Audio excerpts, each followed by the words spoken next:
আসসালামু আলাইকুম। সম্মানিত ভিউয়ার্স, আশা করি সবাই অনেক বেশি ভালো আছেন। আসলে অনেকদিন পর সত্যি কথা বলতে আমি আমার জামাই একটু ঘুরতে আসছি। আমি একটা কথা আপনাদেরকে বলতে চাই।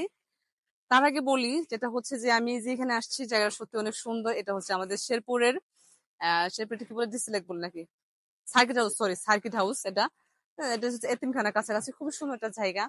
তো আমি অনেকেই দেখতেছি মানে ফেসবুকে ঢুকলে একটা পোস্ট সবসময় বেশি দেখি যে ডিভোর্সি নারীরা ডিভোর্সি নারী নিয়ে অনেক বেশি কথা হচ্ছে। আসলে দেখেন, আপনার যাই বলেন ভাই, ডিভোর্সি নারী বলেন আর যাই বলেন, একটা মানুষ শোকে কখনো ডিভোর্স নেয় না বা শোকে ডিভোর্স হয় না। এখন আপনারা বলতে পারেন যে আপু আপনি মেয়েদের পক্ষ নিচ্ছেন, আমি তো অবশ্যই মেয়ে, আমি মেয়েদের পক্ষ নিচ্ছি না, আমি ন্যায় অন্যায় বলতেছি।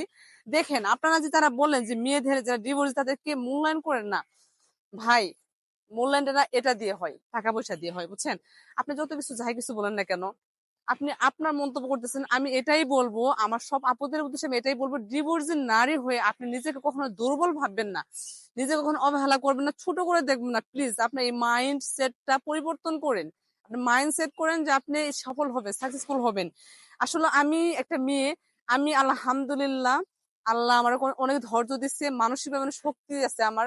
আমি করে যাচ্ছি আর ইনশাল্লাহ আমি সফলতা অর্জন করবো, আমি জীবনে কিছু করব, চিন্তা ভাবনা আছে। তো আমি একটা কথাই বলবো আমার ডিভোর্সি বোনদের উদ্দেশ্যে যে আপনারা এই যে সুন্দর একটা প্ল্যাটফর্ম, ফেসবুক প্ল্যাটফর্ম, এটাতে কাজ করেন। এটাতে কাজ করলে আপনারা অনেক কিছু করতে পারবেন। আসলে নিজেকে থেমে না রেখে, একটা জায়গায় মানে কুক্ষিগত না রেখে আপনারা কাজ করেন, সামনের দিকে এগিয়ে যান, গো হেড, জীবনটাকে পরিবর্তন করেন। জীবনটা অনেক কিছু দেখার আছে। একটা মানুষ দেখা যাচ্ছে ছোট বয়সে বিয়ে হয়, 14-15 বছর বয়সে বিয়ে হয়, দেখা গেছে একটা সন্তান হতে না হতে ডিভোর্স হয়ে যায়, একটা সন্তান, দুইটা সন্তান ডিভোর্স হয়ে যায়। আমি মনে করি যে বিয়েটাই মুখ্য উদ্দেশ্য না। প্লিজ আপনি বিয়ে না করে আপনার সামনের দিকে এগিয়ে যান, কিভাবে সফলতা অর্জন করতে পারবেন। সফলতা মানুষের জীবনের মূল লক্ষ্য। আপনি সফল হয়ে দেখেন ভাই, আপনি যদি সফল হতে পারেন, আপনার কাছে টাকা, যশ, প্রতিপত্ত, অর্থ, সম্পদ সব চলে আসবে। আপনি কিসের কি করতেছেন? আপনাকে নিজেকে স্টাবলিশ করেন ভাই। ওই টাকা আসলে হাতে না আপনার স্বামী, তারপর ঘর বাড়ি সব আসবে।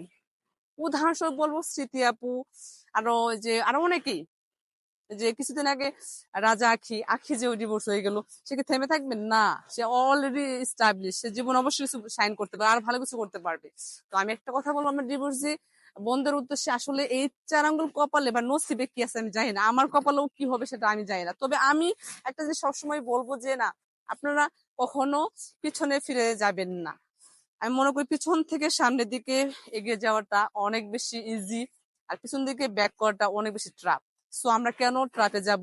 আমরা সবসময় চেষ্টা করবো ইজিতে যাওয়ার জন্য। সো আমরা জীবনটাকে ইজি ভাবে দেখবো। প্লিজ, অবশ্যই বলবো, নিজেকে সাপোর্টিং করেন, কিভাবে নিজেকে স্টাবলিশ করা যায় সেই চিন্তাটা করেন প্লিজ। আর আশেপাশে যারা আছেন, এই যে ডিভোর্সি মেয়েদের নিয়ে নানান ধরনের কথাবার্তা বলেন, প্লিজ এগুলা বললেন না। কারণ দিন শেষে আপনিও কারো না কারো গর্ভ থেকে হয়েছেন, অবশেষে উনি কিন্তু একজন মেয়ে, একজন মা। সো মেয়ে জাতিদেরকেও সম্মান করার চেষ্টা করেন। একটা নারী কখনো শখে ডিভোর্স হয় না, সে অবভিয়াসলি শখে ডিভোর্স নেয় না। তো বিভিন্ন কারণে আসলে ডিভোর্সটা হয়। আসলে সবচেয়ে বড় কথা হচ্ছে ডিভোর্সটা কপালে লেখা থাকে, কপালে লেখা থাকলে ডিভোর্সটা হবেই। সো এগুলা বিষয় নিয়ে মাথামাতি গামাগামি এগুলো করেন না। সো একটা পরামর্শ থাকবো, সকলের জন্য অনেক অনেক শুভকামনা, ভালোবাসা, সবাই আমার জন্য দোয়া করবেন, আমি যেন জীবনে কিছু করতে পারি। ইভেন আহ এই যে সফলতার মানে মেয়েদের, ডিভোর্সি মেয়েদের নিয়ে যে একটা একটা মানে ব্যাড একটা কথা, যেন এটার জন্য কিছু করতে পারি। তো সকল অনেক ভালো থাকবেন। আজকে বিদায় নিচ্ছি। আমি হ্যাপি আক্তার। যারা ভিডিওটি দেখলেন অবশ্যই শেয়ার করে দিবেন, সবাইকে দেখার সুযোগ করে দিবেন। সবসময় প্রত্যাশা থাকবে, এন্ড সকলে ভালো থাকবেন। আল্লাহ হাফিজ, আসসালামু আলাইকুম।